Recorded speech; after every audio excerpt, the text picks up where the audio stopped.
about Bridget, and I want to introduce this topic through a poem, which is a prayer. It's addressed to God in her, to Bridget in her goddess form. I'm going to use that as our entry into our exploration of the sacred today. Um, in case you are not steeped in Celtic lore like me, it might help if I explain that the word Imbolc, the pagan cross-quarter day halfway between the winter solstice and the equinox, the word Imbolc comes from the ewes releasing their milk, and that's one of the things you need to know about Imbolc. And the second one is that St. Bridget, or the goddess Bridget in this case in the poem, is associated with keening, which is a musical crying in Ireland and also in Scotland. At funerals, we used to hire women who would come and sing, and they would sing in a kind of way of crying to help the congregation express their grief. Okay, so I'm going to go into the poem here.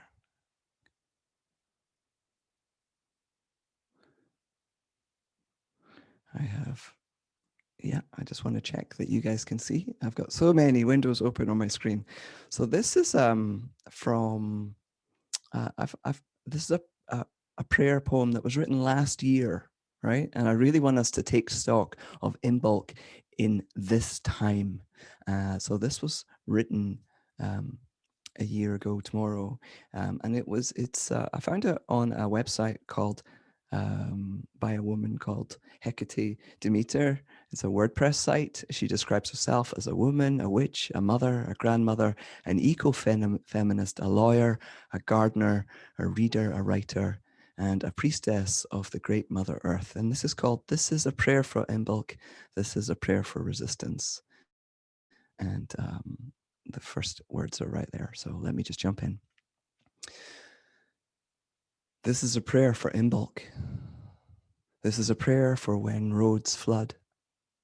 This is a prayer for the lingering dark. This is a prayer for resistance. We spark the fires to begin the light. We spark the fires to beg the light to return, but we never really know if it will work. The road may flood. This could be the year that it all falls apart. The February rains may be too much. We fire up the forge to bend hard metal to do our will, but we never really know if it will work. The road may flood. This could be the year that it all falls apart. The February rains may be too much. We write the poem to express what's inside, but we never really know if it will work. The road may flood. This could be the year that it all falls apart.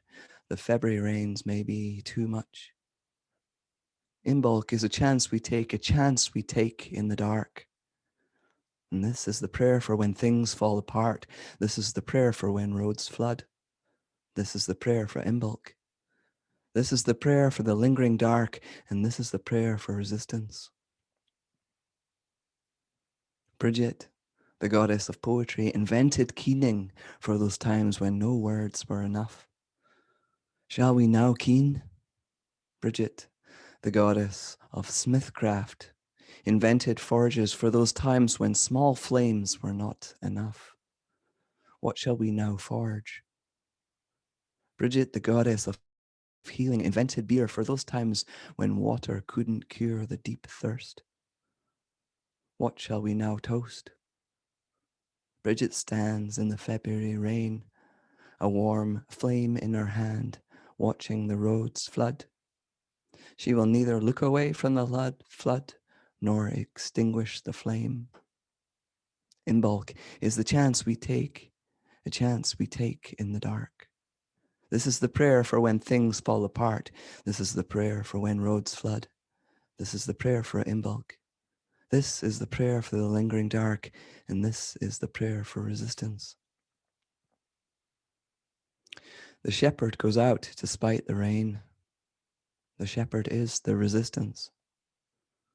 Without the shepherd, the ewe will miscarry, die in the mud, bleed to death. Deliver the lambkin still. The shepherd sees the rain, throws on her cloak, and cuts through the meadow.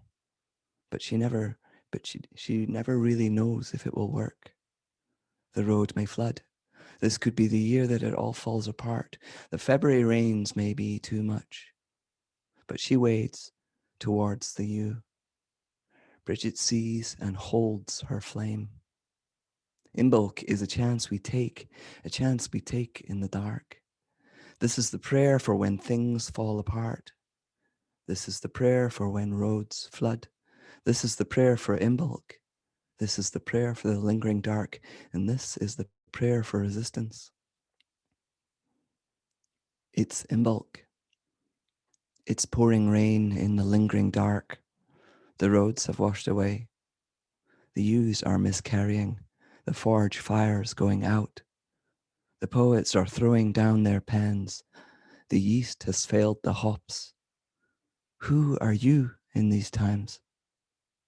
What is Imbolc to you and you to her? Resistance thrives in the lingering dark, and flash floods bring forth new paths. Put on your cloak and wade through the mud. The goddess Bridget is holding her flame. The goddess watches and weighs. Imbolc is a chance we take in the dark. This is the prayer for when things fall apart. This is the prayer for when roads flood. This is the prayer for Imbolc. This is the prayer for the lingering dark. And this is the prayer of resistance.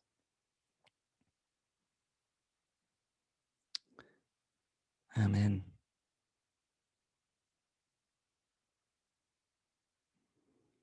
I want to go from there into one of the chants we used to sing in the Abbey.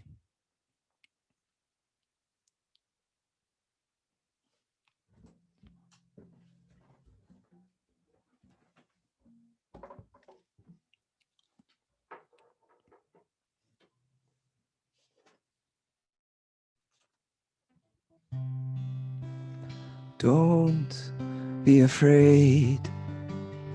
My love is stronger. My love is stronger than your fear.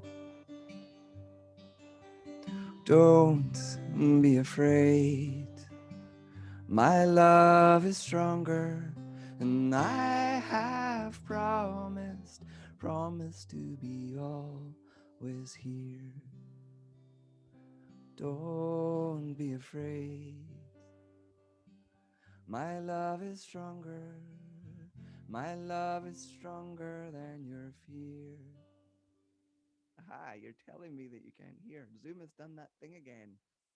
Oh, Zoom is so badly behaved. Huh? And you want to hear, because if you didn't like the poem, the song, you would have just... Oh yeah, it's turned me down to 18%.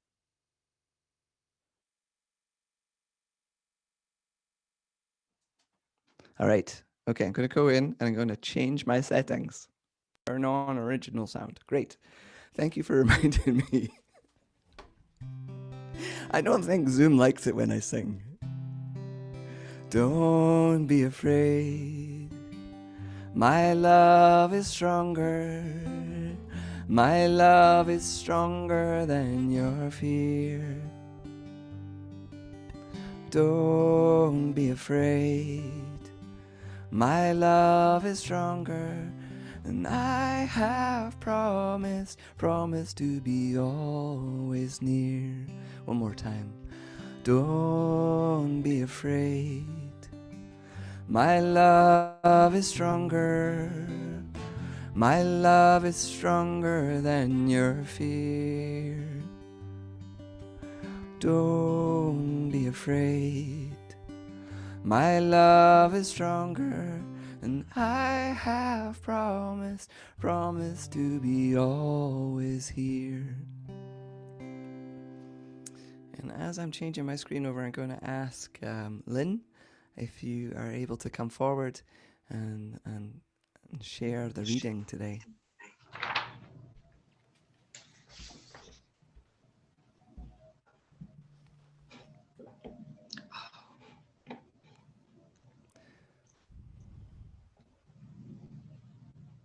There you are. Great. Thank you for doing the reading today, Lynn.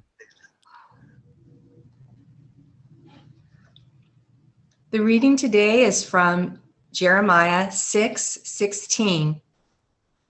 This is what the Lord says: Stand at the crossroads and look. Ask for the ancient paths. Ask where the good way is and walk in it, and you will find rest for your souls. But you said, we will not walk in it. Stand at the crossroads and look. Ask for the ancient paths. Ask where the good way is and walk in it, and you will find rest for your souls. This is the word that's been given to us today. Thank you, Lynn. Thank you. Ancient wisdom, modern times.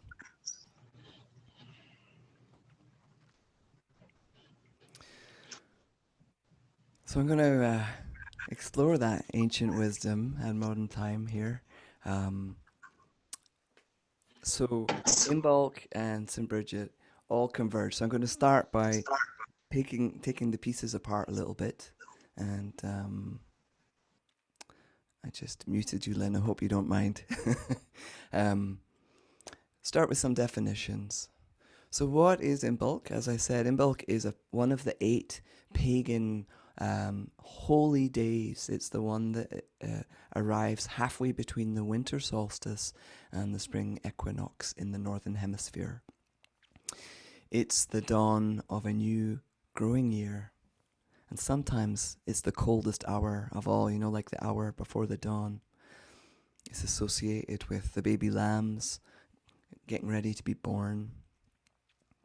It's traditionally a time of new beginnings. It's the very early stages of change. Back home in Scotland, it's the snowdrops.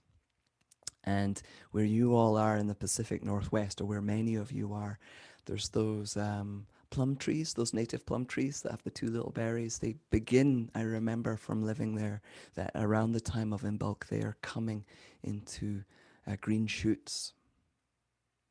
It's the quickening of the year, and a quickening is a term from pregnancy where the mother feels the baby, the form of the baby's muscles moving inside her womb for the very first time. It's the time that the hibernation of winter might be coming to an end. And that's the whole situation with your groundhog. That American, I didn't realize that the Groundhog's Day tradition actually grew out of I think it was an English tradition where they had a hedgehog. They did the same thing with a hedgehog, but you guys in the States didn't have hedgehogs, so you found a groundhog instead. That's what I'm told anyway. So Imbolc in its pagan face is about the young maiden of spring. She's often called Bridget.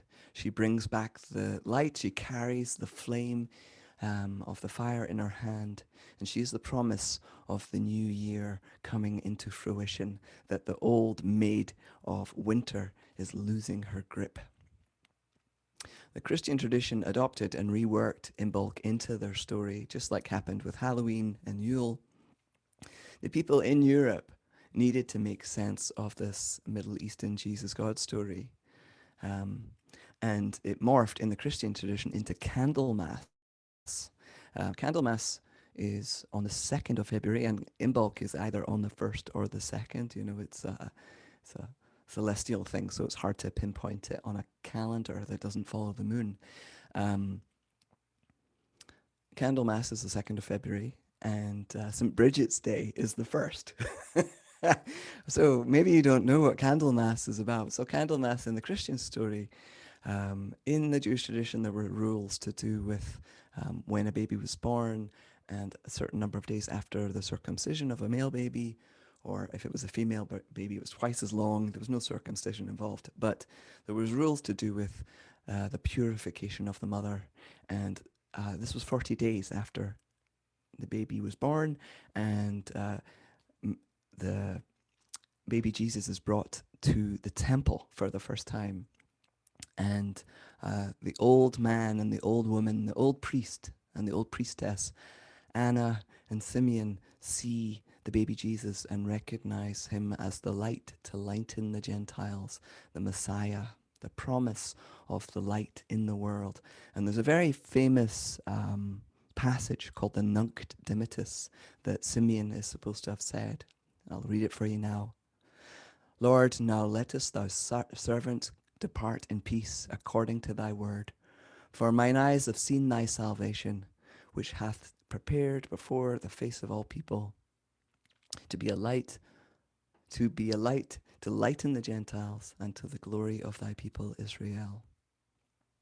And still, in many of the Christian traditions, Orthodox and Catholic, and many of the congregations, still bring candles in to be blessed on Candlemas, to the light of the world, to that to be transferred into candles that they can then bring into their home and into their prayers.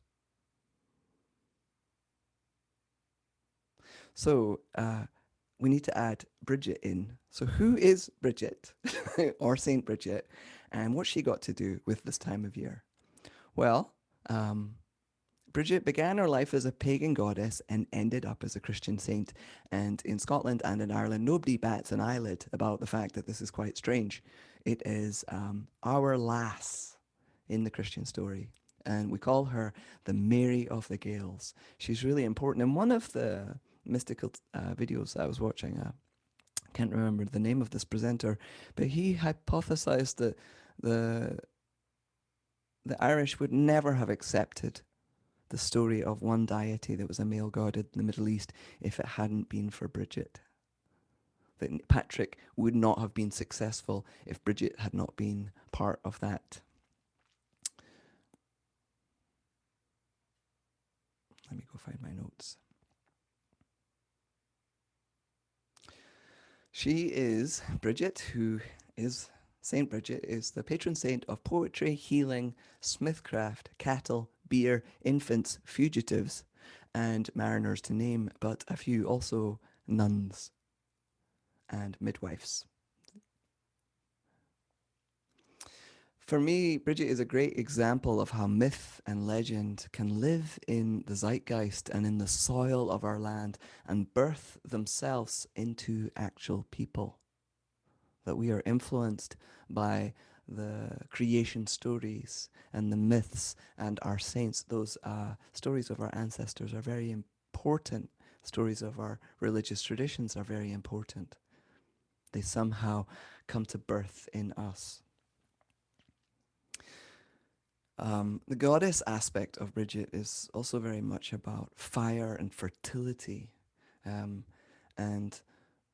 there was a temple in Kildare, which means Hill of the Oak, I think it means. There was a pagan group of women who had a sacred flame that they kept burning. And eventually that's where Bridget took and built her monastery. And then she founded a monastic community for men. She partnered with a male spiritual leader, a bit like Francis and Clare. I'm jumping ahead. His name was Conleth. He was, I think he was a hermit, but he came and joined the monastic community that Bridget founded. But going back a little bit earlier, I'm less interested in the fact that she founded a religious tradition. I'm more interested in who this girl that embodied the goddess was. So Bridget was supposedly born in the year 451 and died in 525 on the 1st of February. She was born at sunrise, according to legend, while her mother was straddled between a threshold, a doorway. She's very much a between and betwixt person. Her mother, Broca, was a Pictic slave, and her father, chieftain, who obviously was sexual with his slave. And supposedly the story is that the chieftain's wife persuaded him to get rid of this pregnant slave, and the mother, Broca, was sent off to be in service to a mean druid. And Bridget was born in slavery, and when she was 12 years old was brought back to her father, the chieftain's house, and caused a whole load of mischief for him. She was such a beautiful, open heart. She was always giving everything away, including his valuable possessions, and he just had enough of it. So eventually, he drags this young maiden to the king and says, "What do I do with her?" And while while Bridget's father was having this uh, meeting with the king, Bridget is talking to a beggar, and she gives her father's jeweled sword away to the beggar so that he can go sell it and buy some food. And and the king finds out about this, and he is very taken by this, and he asks the chieftain to free Bridget so that she can be a free woman. So very importantly, Saint Bridget started as a slave and then ended up as a free woman and as a nun. Now, no, people don't normally talk about the fact that she is a transition from slavery to freedom. One other last piece about the life of Bridget. Now we talk about it as if it was fact. It was 1,500 years ago, handed down in story, based on this saint who used to be a goddess. But one thing is for sure, which was that she had these nuns, and they kept the flame of St. Bridget alive for a long time.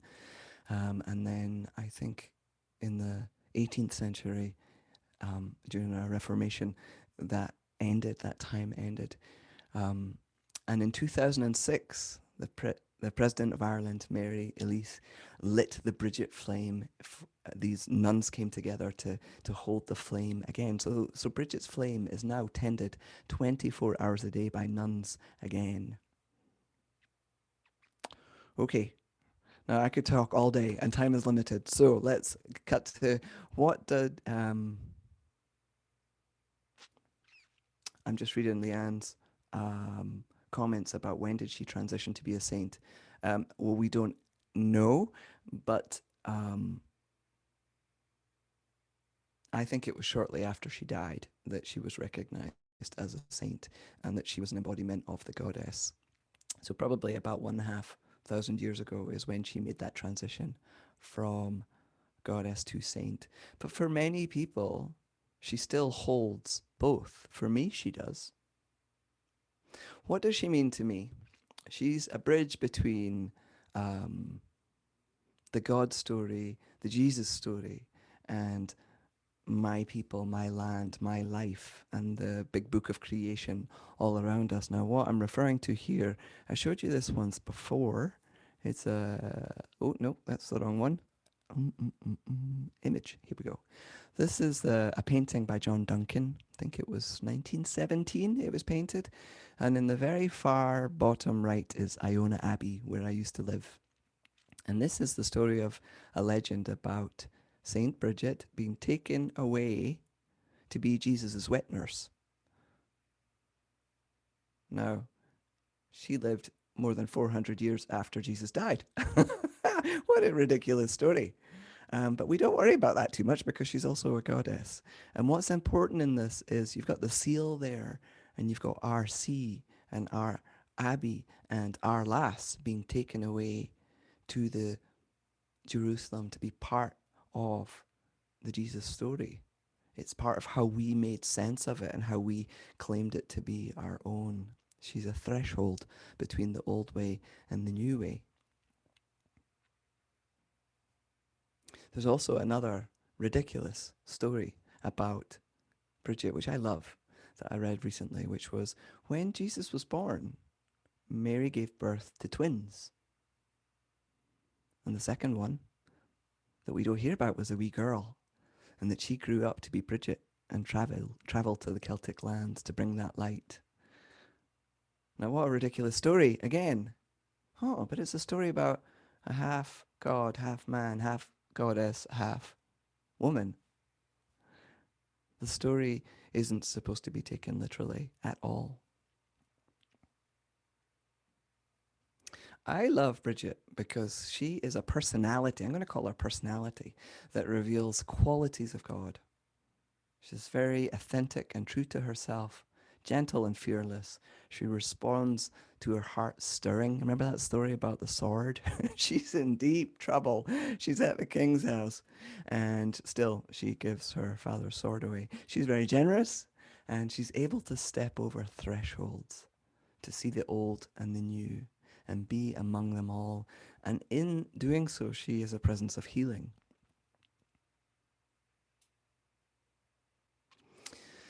Now, 3 years ago is when I first started to preach about Bridget and what she means to me. And it's hard to tell these stories in a way that you will make sense, especially when people don't know the story so well. And 3 years ago, when I was trying to find songs and images, just like I did last night when I found that beautiful poem that we opened with, I go to Google and I do a wide sweep search of art and poetry and songs linked with Imbolc. And I clicked on to one video on YouTube and I heard this music, this woman singing, and I was enthralled. I just played it on repeat and repeat and repeat. It was in Gaelic. The melody went like this. La la la la la la la la la la la la la la la la. Now my family lost the Gaelic. I'm going to show you my grandfather. I don't know, will you be able to see this? My parents just sent me this.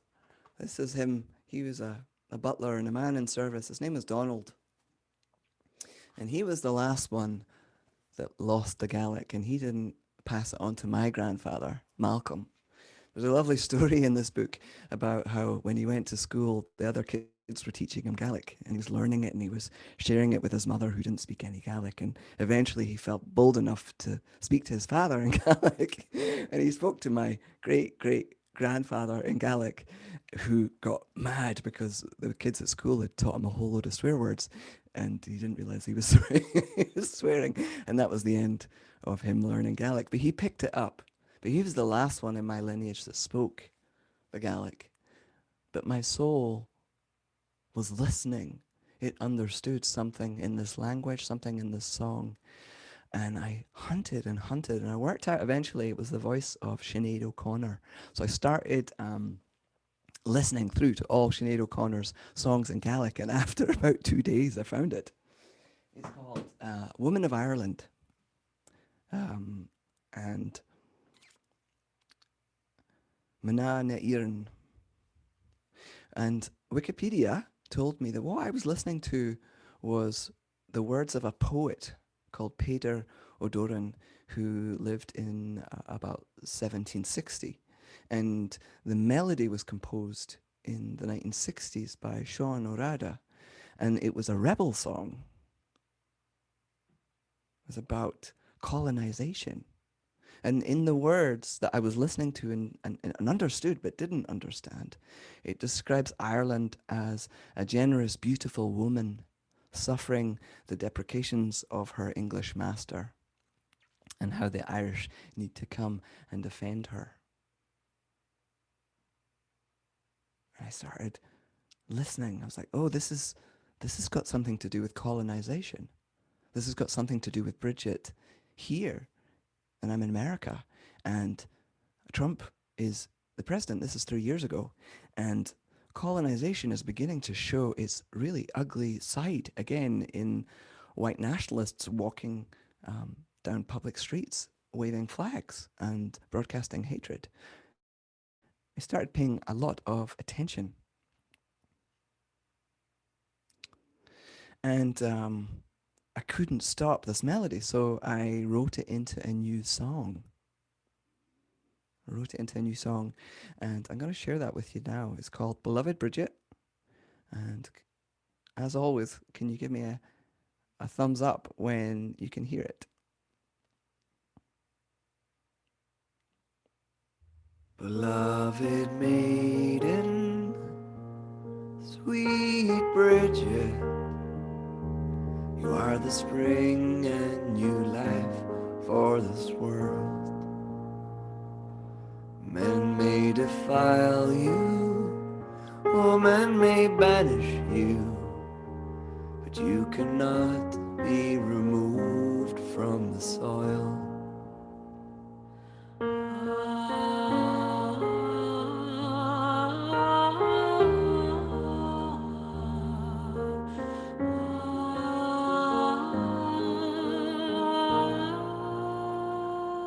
There was a moment you could not bear it all, and your tears soaked the earth for what you saw.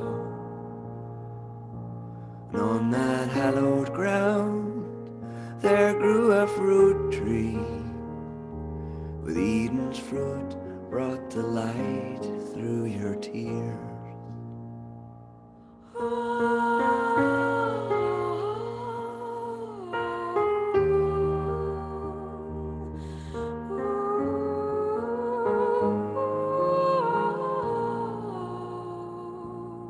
Oh, wise midwife, threshold keeper, there's a harsh, bitter cold in these times.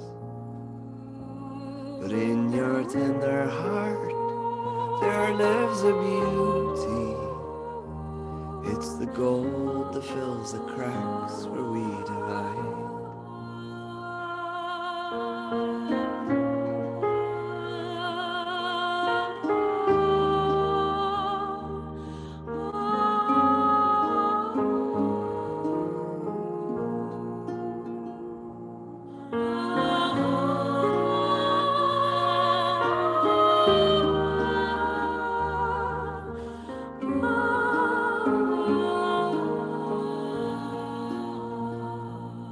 Beloved maiden, sweet Bridget, you are the spring and new life in my veins.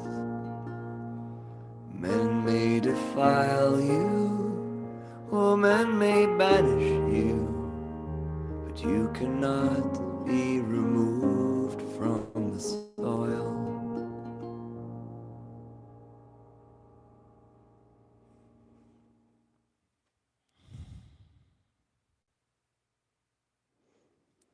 And this is where it gets really difficult for me because I've sermon is only supposed to be about 25 minutes long.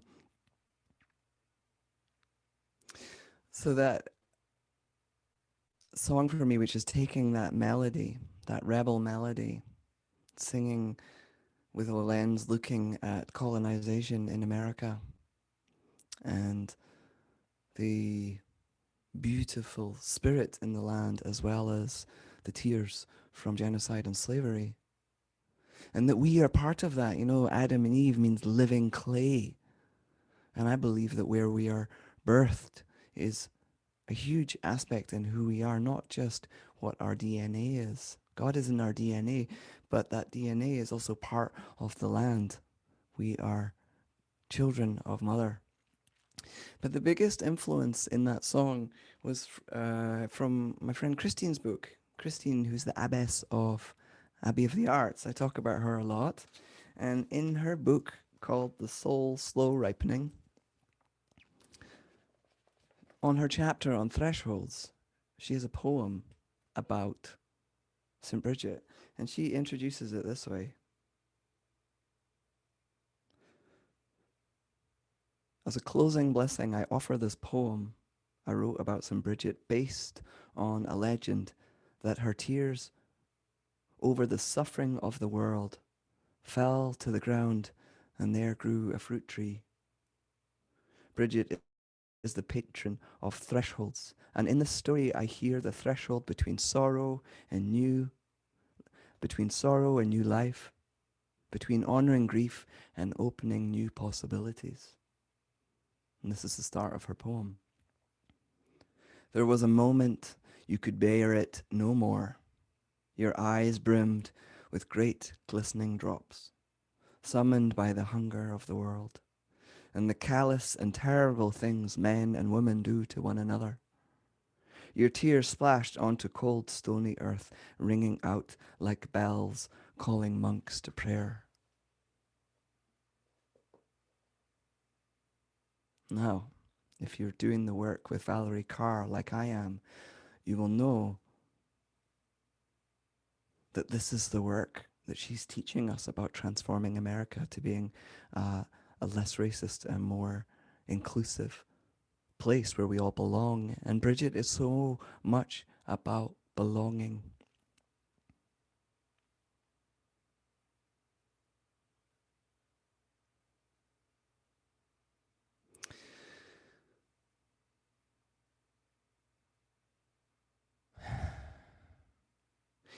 And if you are joining me in doing this work of trying to make sense of Black Lives Matter and racism and Christianity or whatever your faith tradition is, in your role in it, and understanding of what it means to be American or to live here if you're an immigrant like me, please know that there's a whole wealth of God living in the air that we breathe, in the food that we eat, in the soil, in the stories of our ancestors and saints. They walk with us every single way. And we are standing upon a threshold, I believe, right now, a shift. We're clearly a shift between Trump's administration and Biden's. But I think it is much, much bigger than that. And who better than a midwife, face of God, that is able to walk between being free and a slave, that is both goddess and saint, Christian and pagan. And I call upon Bridget to help me transform and heal and renew this enormous task of being alive today in this complex world, on this complex land. So, in summary, Imbolc and Bridget are about thresholds and finding a way of being authentic and loving in a shifting world. Her world, St. Bridget's world, was shifting from the Druid to the Christian, incorporating, transforming. And it's about being true to yourself and adding your compassion and gifts to the purposes of God in the wider world, joining your light with the Christ light. She's a great personality to pray with. And if you look at her traditional prayers, if you just do a Google search, that you'll find that they're mostly about your life, about the food, blessing the meal, the hearth, the thresholds. I'm going to give you an example of this is St. Bridget blessing. May Bridget bless this house wherein you dwell. Bless every fireside, every wall, every door. Bless every heart that beats beneath its roof. Bless every hand that toils to bring it joy. Bless every foot that walks through its portals. May Bridget bless this house that shelters you. It's about bringing the blessing of God into the details of our lives. And I urge us to do that in our social justice work today. And I was going to do a song, but I'm going to skip on that because I talked so much and I've been including so much art and poetry that I'm going to go back and just show us those images of Bridget for a second. A face of God, very alive in all the creative things that we can do. The lass next door, who also happens to be an incredible goddess. Amen. I'm going to transition now into. I'd like to close with, in song, the Deep Peace Blessing that is old enough that maybe Bridget, maybe she sang this in her mother tongue.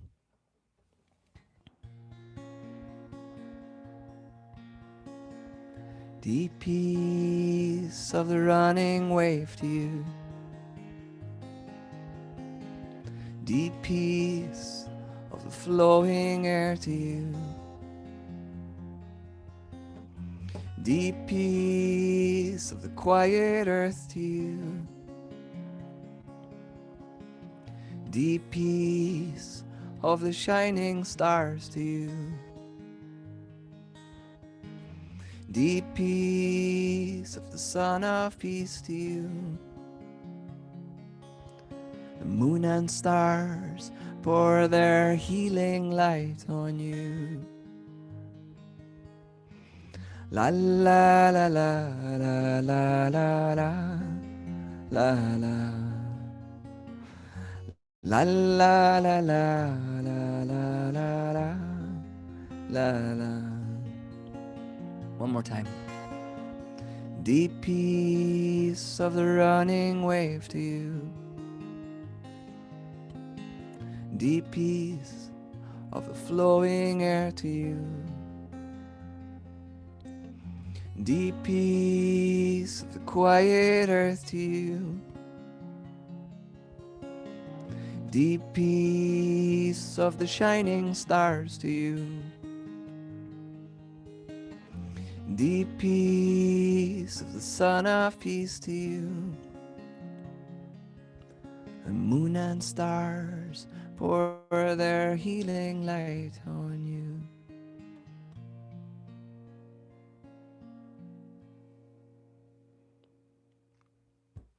And I just saw Glynis's message saying that she's half Irish. I'm a quarter Irish. And I see that your cousin was, no, that your grandmother was Bridget, whose birthday was the 2nd of February. Excellent. Thank you for sharing that. Yeah, we're so connected with these stories, and it's important to tell these stories because they don't just hold a cohesive identity, they also hold healing and justice and peace. So may Bridget be present like a warm hearth to keep you warm as the winter nights continue. And, and may her blessing of love and healing and care strengthen you until you can rest in the sun once again. Amen.